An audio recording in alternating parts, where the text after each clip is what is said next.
Acast powers the world's best podcasts. Here's a show that we recommend. My name is Jen Zabrowski, and my podcast, We Need to Talk About Britney, is back. Because, oh baby, Britney Spears' book, The Woman in Me, is out, and we need to talk about it. Join me and guests for this 5-part season as we process the life of our girl in her very own words. Listen wherever you get your podcasts. Acast helps creators launch, grow, and monetize their podcasts everywhere. Acast.com.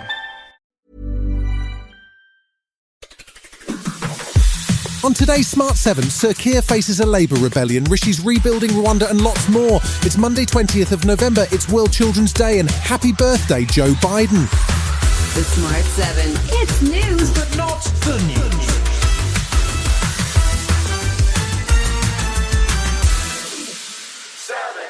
It's been a rough week for Labour leader Sir Keir Starmer. On Wednesday, he faced the largest rebellion of his career when 56 Labour MPs, including 8 frontbenchers, broke ranks to vote in favour of an SNP amendment calling for a ceasefire in Gaza. It's led to 10 shadow cabinet members resigning, but Sir Keir says everything is fine. I think everybody in the party is concerned to do everything they can to alleviate the suffering that we're seeing in Israel and Gaza. So in that sense, there's great unity. Meanwhile, Saturday saw hundreds of Palestinians, including patients, evacuate from Gaza City's Al-Shifa hospital and head southwards following an invasion by the Israeli military last week. Israeli troops have controlled the hospital since Wednesday and early on Monday morning released footage they claim is of Hamas taking 2 hostages into the building on October 7th.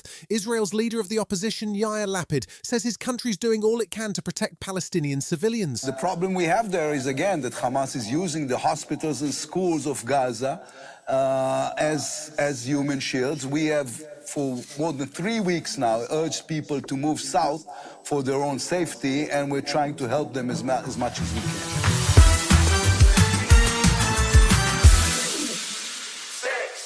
Chancellor Jeremy Hunt's getting ready to present his autumn statement on Wednesday, and there's rumours he'll be reducing income, inheritance and business taxes.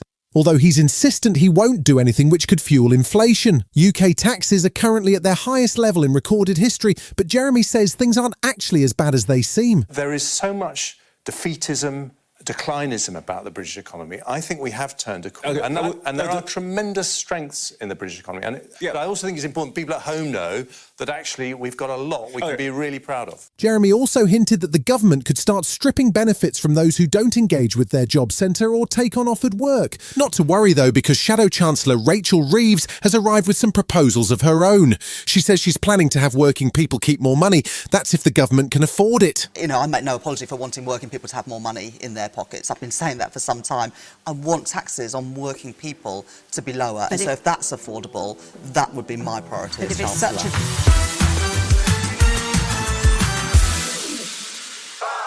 PM Rishi Sunak was sent back to the drawing board this week after his flagship Rwanda policy was struck down by the UK Supreme Court on Wednesday.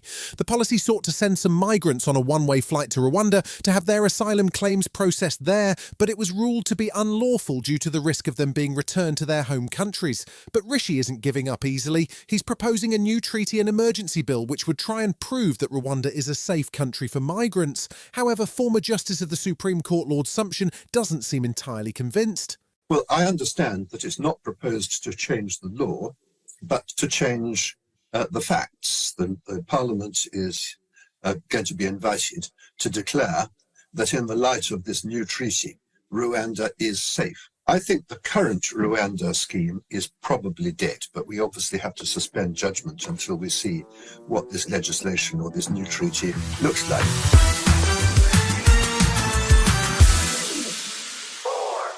This weekend saw Russia launch several waves of drone attacks on Kyiv, although Ukrainian military report they were able to shoot down 15 of the 20 drones involved. Meanwhile, Ukrainian President Zelensky took to social media to thank the countries which announced new military aid packages this week, including the UK, Germany and Lithuania. It follows a tough few weeks for Ukraine after budget concerns saw US funding for Ukraine slashed last month, and former Lithuanian President Dalia Grybauskaite says NATO isn't doing enough to support Ukraine either. We are talking a lot. We are discussing a lot.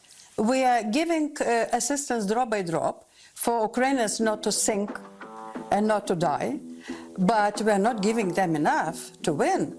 Still to come on the Smart 7, Red Bull's on a roll and 10 new celebs are in the jungle. Right after this. If you're listening to this podcast, you must recognize the value of asking questions. At Aramco, our questions help us engineer a better future. How can today's resources fuel our shared tomorrow? How can we deliver energy to a world that can't stop? How can we deliver one of the fuels of the future? How can we sow curiosity to harvest ingenuity? To learn more about how innovation drives us forward, visit aramco.com/poweredbyhow. Welcome back.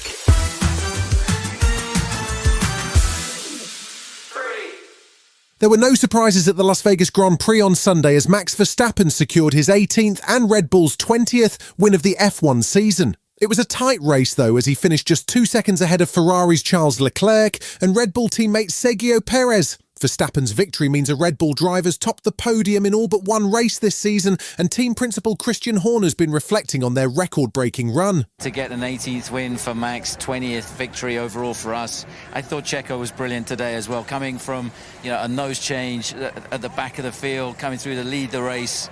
So unlucky to lose out on second place, but nailing second place in the championship as well. It's been an amazing season for us, and today he sort of summed up the kind of year that we've been having.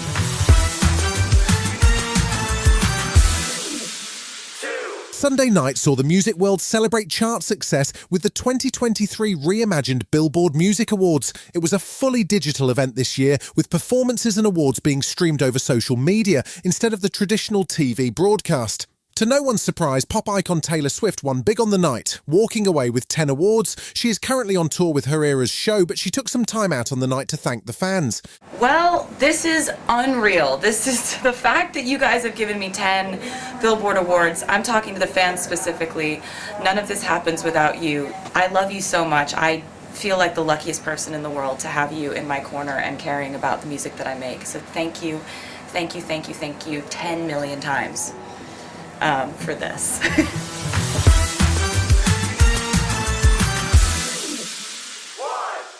Good news for I'm a Celeb fans. Sunday night saw 10 new stars make their way into the Australian jungle for the show's 23rd season. This year's celebs include This Morning host Josie Gibson, Britney's sister Jamie Lynn Spears, and former UKIP leader Nigel Farage, whose appearance on the show has been causing plenty of controversy already. Ahead of the show, the contestants took part in a quick game of celebrity confessions and revealed some rather interesting hobbies, to say the least. One hobby that might surprise you is, whenever I'm in foreign countries, I always collect salt. I really like Warhammer. I love cleaning. Gardening. Learning about the Plantagenet kings. Having drying out periods during the year and going sober. That's surprising. You've been listening to the Smart 7. We'll be back tomorrow at 7 a.m. Hit that follow button and have a great day. Give us 7 minutes, we'll give you the world. When you save on auto insurance for driving safe with USAA Safe Pilot, you'll feel like a big deal, even in a traffic jam. Save up to 30% with USAA Safe Pilot. Restrictions apply. Taking charge of your future starts with taking the first steps. And saving up to $30 a month on Cox Internet with the Affordable Connectivity Program makes those steps easy to take. Whether they bring you to click upload on your first short film or join now for an online book club. Applying is easy. See if you qualify at cox.com/ACP. Non-transferable one per household application and eligibility decisions are made by the FCC.